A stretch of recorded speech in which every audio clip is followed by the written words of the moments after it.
Hey everybody, welcome to Weight Loss for Women Over 40. Today we're talking about what if emotional eating has nothing to do with the food.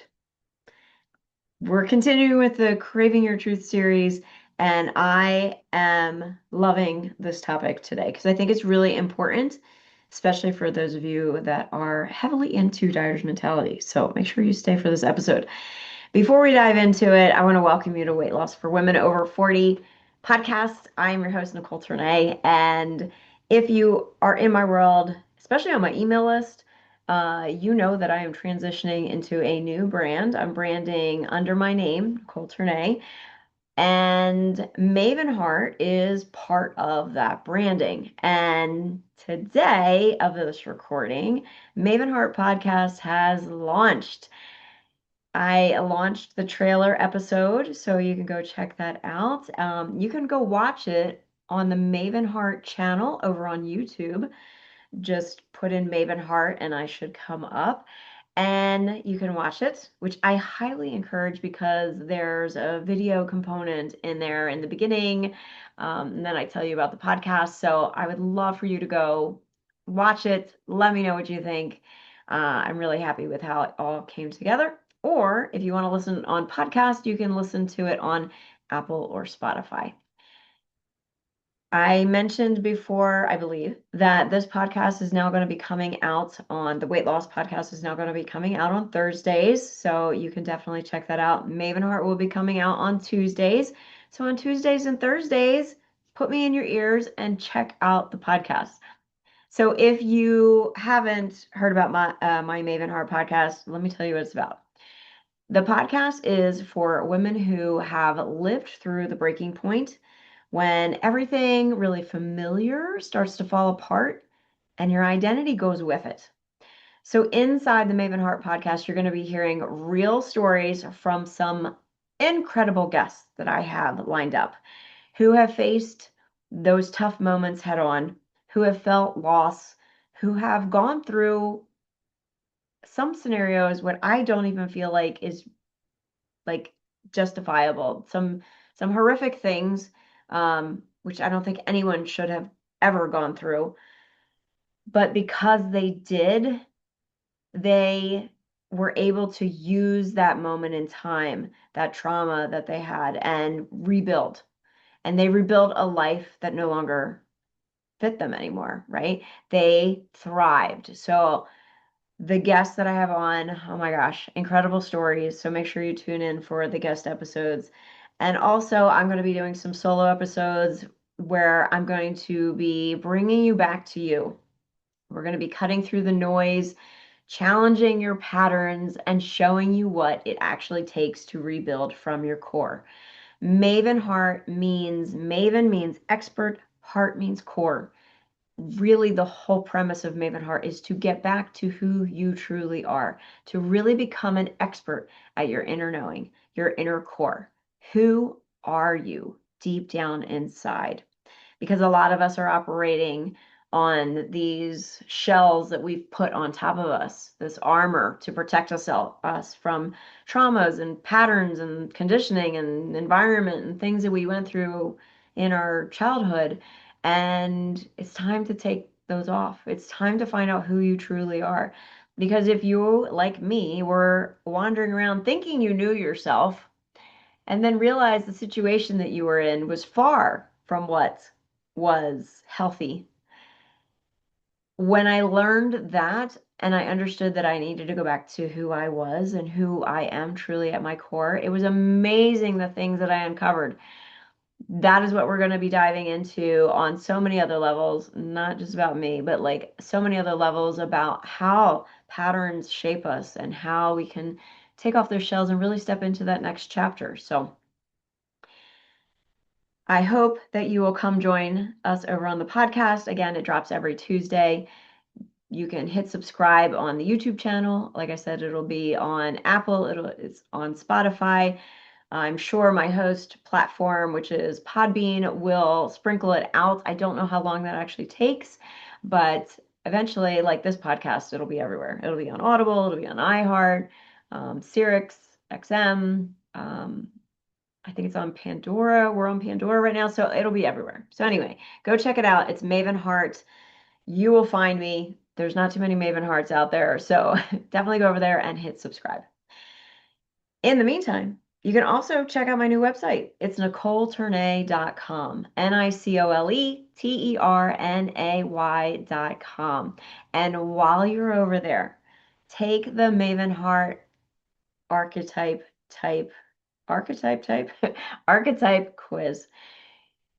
I have distilled the MavenHeart archetypes down to a couple different variations, and this quick quiz that I have will show you exactly what you identify with and how you can move forward in that direction. So go take that over at NicoleTernay.com. All right, so let's dive into the topic today. Again, we're talking about what if emotional eating has absolutely nothing to do with food. Like, have you ever really thought about that?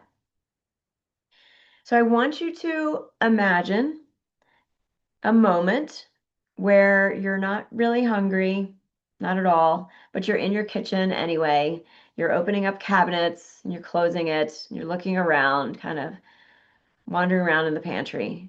And then you open it up again and you're like thinking something must have changed in the last second that I opened it, right? There must be some brownies or cookies hanging out in there.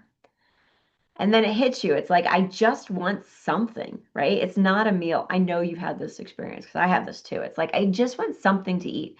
And some of you guys can kind of quantify it of like, I want something crunchy. I want something sweet. I want something salty. But generally speaking, it's not like anything specific. It's not necessarily a meal. You're not hungry, so you don't need any fuel, right? But it's something else, something that feels like it needs to be fixed. Like, and this is where I think most of you go wrong, is you think the problem is the food, like the craving, the thing that you want, the sugar, the chips, the I have no control when a loaf of bread is in front of me type person, or the nighttime snacking. But what if I told you if we could remove every trigger food in your house, your emotional eating would still find a way to show up? So that again is what we're going to dive into today, because the conversation isn't about food. It's about what the food is being used for. And by the way, inside my membership is Crush Your Cravings, and I talk about how getting the food out of the house is like the worst thing that you can do. So we have been told and sold this idea that emotional eating is a food problem. So the solution becomes, okay, don't buy those cookies. Don't even go near them in the grocery store, right? Keep it out of the house. Don't have anything that could be tempting in the house. Don't even like open the bag, because if you start to eat one cookie, you will eat the entire bag. And for heaven forbid, don't mess up, right? And those foods are always off limits. But think of how absurd that actually is. Because if emotional eating was really about food, then the same foods would create the same behaviors in every person. And they don't. You can have two people sitting in front of the same exact dessert. One eats a normal portion and stops, and the other feels pulled into it like some sort of emotional gravity, like it's kryptonite to them. They just can't refuse. It's the same food, but a different internal experience. So food can't be the driver. It's just the outlet. Emotional eating is usually one thing, right? It's a strategy that you use to regulate your nervous system. It typically, there are very few exceptions, is typically not a nutrition issue. It is a regulation strategy. Your nervous system is trying to shift your state. Your brain is telling you that chocolate chip cookies are the answers to all your problems. When you have tension, you are looking for relief. When you feel overwhelmed, a lot of times you just want to numb that feeling. When you feel pressure, to do something, to show up a certain way, you want it to disappear. That's a big one for me. When I feel pressure, and it's like when I have this when I do social media content, and this is why it's coming up, I guess, because yesterday I had to do social media content and I was like, I don't know what to post. I don't know what to say. Now, mind you, I have so much content for my social media and a plan and a system. There is no reason for my brain to entertain these thoughts. But for me, yesterday, I wanted to distract myself. I wanted to not necessarily eat, but I wanted to get out of that feeling, right? There are some times that you want to disconnect and you want to feel something familiar, right? A lot of the foods that we gravitate to have a familiar memory. We talked about this in one of the episodes in the series. The other thing is food is super fast, right? Think about it. We have access to food really instantly. Okay, so if you don't have it in your pantry, you could order it. You could DoorDash it or whatever, Uber it, and it could be in your hands in probably less than an hour. If it's something bigger, you could Amazon it and it could drone drop it right within 24 hours, generally speaking. You have so much access to food. If you live in America, you know that there's a Starbucks pretty much on every corner, unless you live out in a remote area, right? But food is available. It could be just in your pantry, 10 feet away. And here's the thing, food, it doesn't ask any questions. It doesn't say, hey, what's going on? It's just like, eat me. I'm here. Just eat me. Right? So your brain, talked about this, your primitive brain is like, yeah, this totally works. We're feeling something we don't want to feel. Let's have some chocolate cake. Let's have some cupcakes. And the thing is you know, it's not permanent. It squishes down the feeling, right? Makes you kind of numb a little bit. Maybe you might check out a little bit. But when the food passes, those feelings are still there. That situation is still there. And we know this, and yet we still grab for it, right? So this is why willpower is never going to win long term here, because you can only hold out for so long. You're not fighting hunger either, right? It's not like you're hungry, like your stomach's not growling. You're fighting a coping pattern that your brain trusts. That's it. It's pulling out that file going, hey, food is the answer. Food is what is going to make us feel good right now in this moment.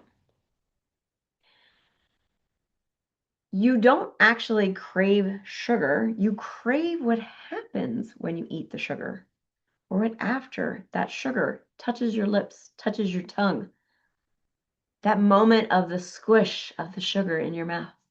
And I know this feeling because I really love sugar, right?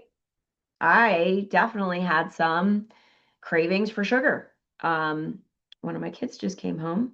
They go to school in England, and they brought me home some clotted creams, which I absolutely love.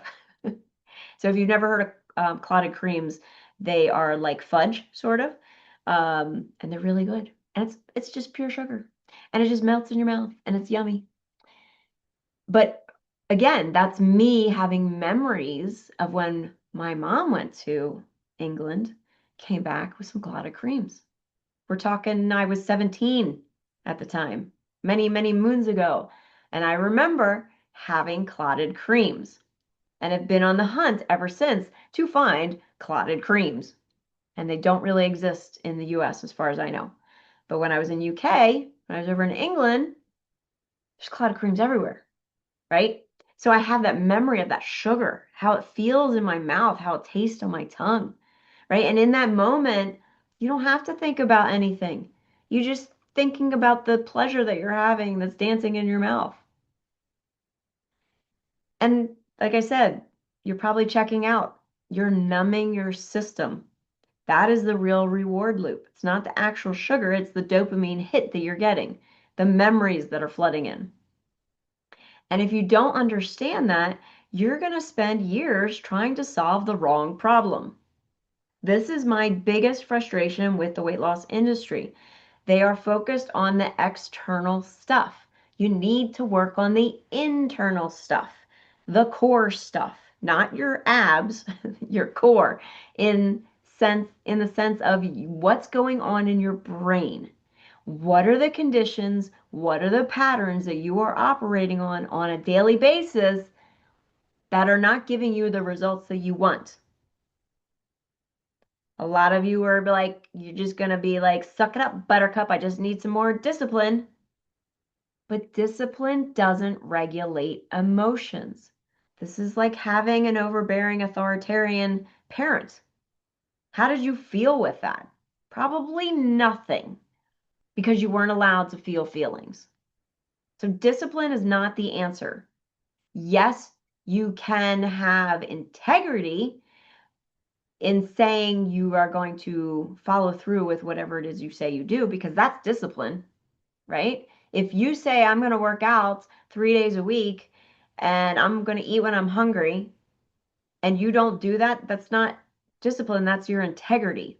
That's you not following through with what you say you're going to do. No judgment, because believe me, my integrity back in the day was loosey-goosey, right? I relied on discipline, and it frustrated the hell out of me.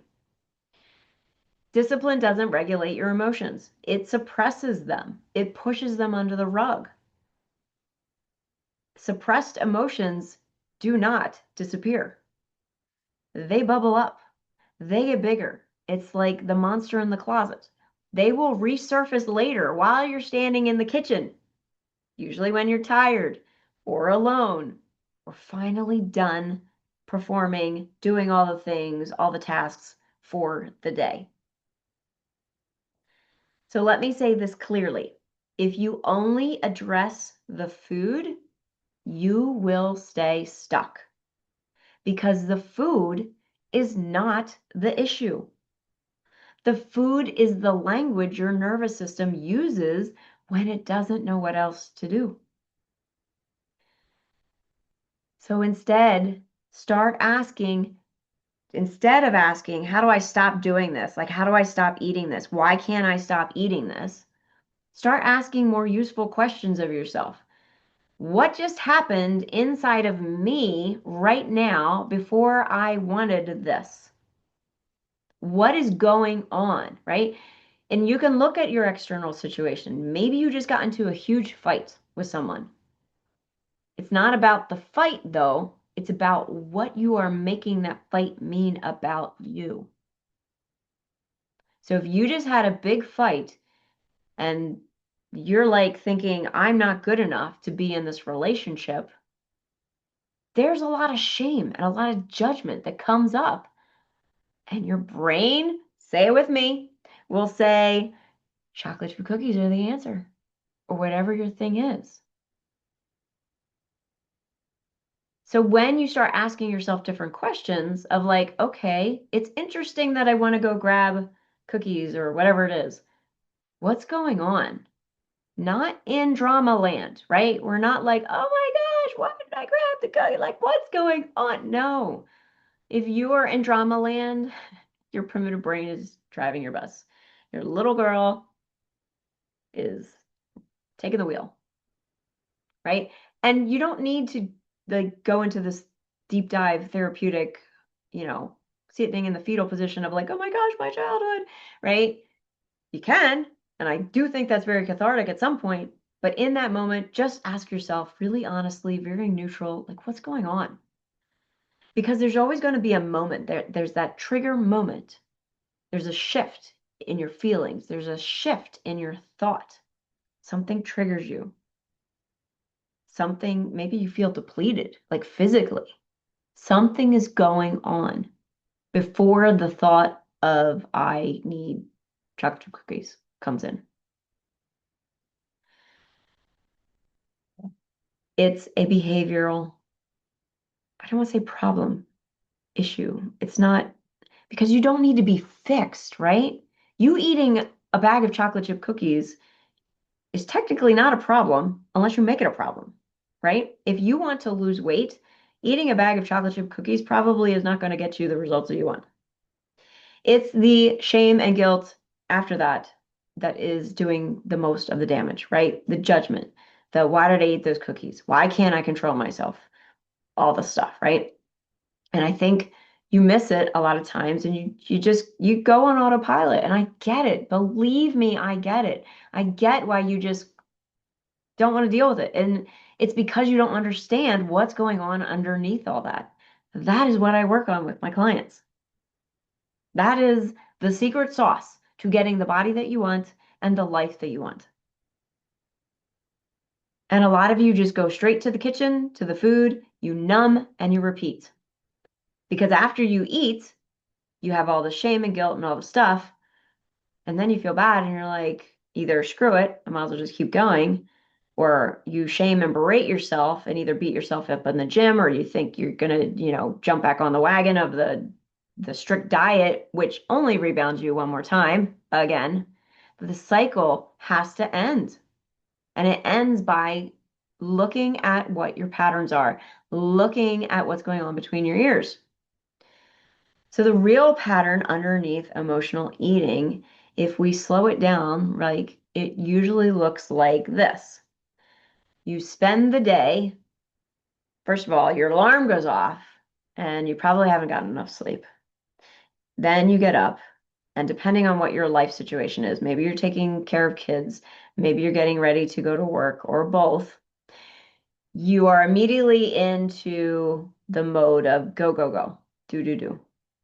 And during the day, you people please, you take on more than what you actually physically and mentally can handle. Maybe you have, situations going on with different partners or relationships. You feel called upon to do everything for everyone else but yourself. And you push through. You keep pushing through. You say, I'm fine when people ask you, how are you? You say, sure, I'll do that, even though you feel like you can't. Because again, we have this stigma of heaven forbid you should say no and not put one more thing on your plate because you will offend somebody, right? There's no check-in with yourself because there's no time for that. And then when the day finally quiets down, you close your laptop, you come home with the kids, whatever it is, whatever your schedule is, your system goes, oh, okay, we're here now. We can relax. All that tension that you've been bottling up and ignoring all day doesn't disappear. It looks for a release. And food, again, becomes the easiest access point. And you are definitely not weak if you give in to this, because it has nothing to do with your weakness. It's because you're finally no longer distracted.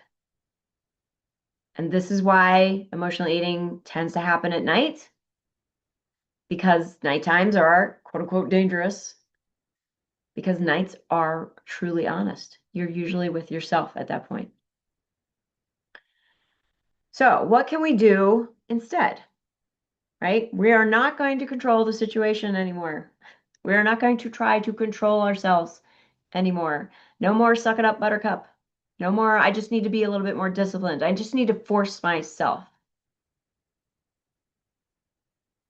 Next is there's no restriction. I have a no foods off limits policy in my programs. You can eat whatever you want. You can eat that whole bag of chocolate chip cookies. There's a method behind it. There's also a method behind that, which allows you to eat healthy, right? Because I don't want you to eat cookies and ho-hos and Twinkies all day long because you're going to feel like crap.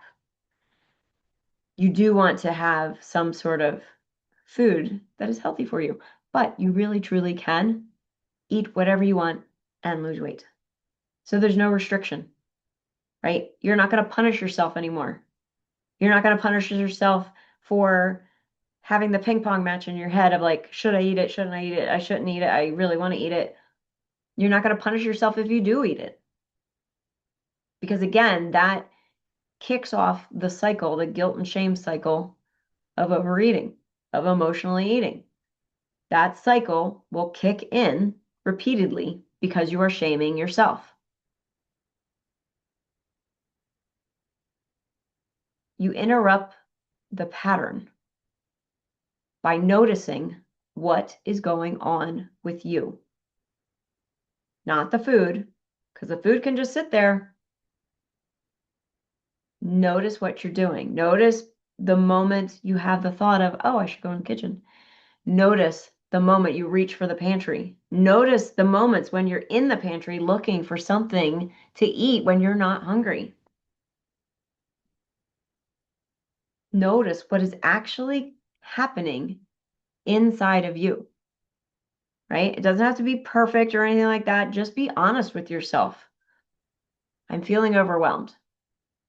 I'm feeling drained. I'm really pissed off at my partner right now because he said XYZ and I want to eat cookies. Maybe you feel really alone. Maybe you're looking for a partner. Maybe you're frustrated with your weight. Maybe you just need a break, right? Some rest. Not a Ross and Rachel break, by the way. That moment right there in that moment is where your turning point is. Because you're now dealing with the actual person driving your bus, not the symptom, which is the food that you are craving. So here's what starts to change when you decide to implement this. You begin to see that your emotional eating is not random. It is very much patterned. It is very much predictable. You learned it at some point from someone, and then you repeated it, which made it get reinforced into your brain, into your synapses, into the patterns that you have. And once you understand that and you can see that, you can stop treating yourself like some mystery of like, I don't know, I don't understand why I dove into a bag of potato chips. Confusion is a fun little tactic that your brain likes to push out when it doesn't want you to know what it's doing. It's like, yes, we have this pattern. We know it sort of works. We're going to go move forward. We're going to distract you over here with some confusion and some fog and some numbness so you don't actually see what's going on. Be on to your brain.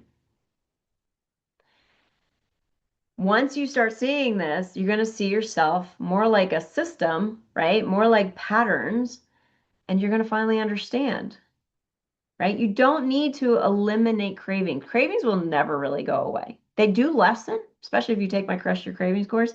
They do lessen. Like I do have cravings, but it's not like, oh my gosh, if I don't have a cream filled donut, I'm going to die. It's not drama. It's like, oh, cream filled donut sounds good. Like right now, I got those clotted creams in my kitchen. I'm thinking about them right now because we're talking about them, right? And I'm like, oh, yeah, they're really good. They're really good. And if I want to have one, I'm going to have one. But I'm going to wait till I'm hungry. I'm not going to just randomly eat them because they're there. I could if I wanted to, right? Like I'm probably like, you're probably, if you're in dieter's mentality, you're like, oh my gosh, what is she talking about? What is she talking about that we can eat whenever we want and we can eat whatever we want? Craziness. It's actually not.